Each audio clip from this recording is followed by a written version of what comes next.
And this is, we're basically using pattern matching to ensure that it adheres to a certain standard. So we can use preg match for this. It's a very powerful function. And like I said, I'm not going to go through how we're going to check for patterns.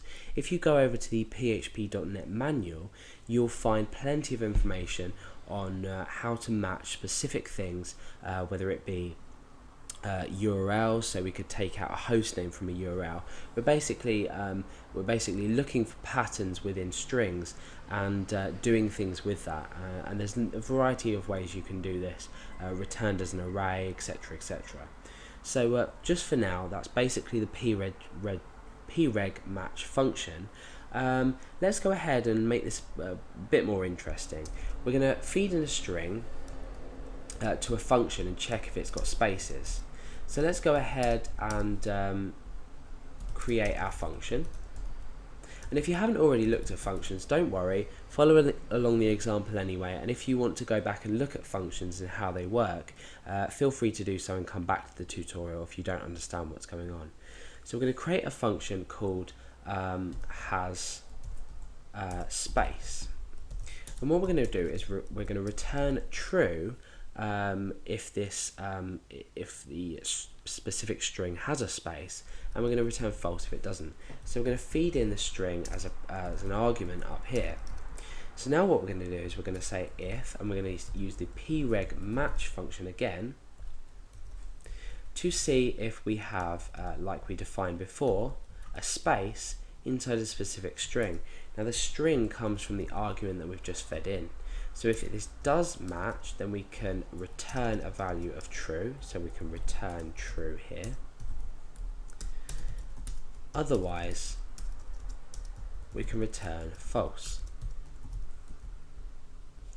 Okay, so now what we want to do is we want to call this function down here, but we want to call it inside an if statement, because we've got our function, but as far as it goes at the moment, when we refresh, we don't have anything because we haven't called it. So let's create an if statement and say if has space, and let's feed in some text. So this doesn't have a space. If this has space, echo has a space. Else has no spaces. Okay, so, or has at least one space. Now let's take this string out, because I've just thought it would be better defined inside a variable here, and then we can just feed this variable in through there. So let's recap of what we've done. We've created a string here called this doesn't have a space, or with a value this doesn't have a space, with absolutely no spaces in it.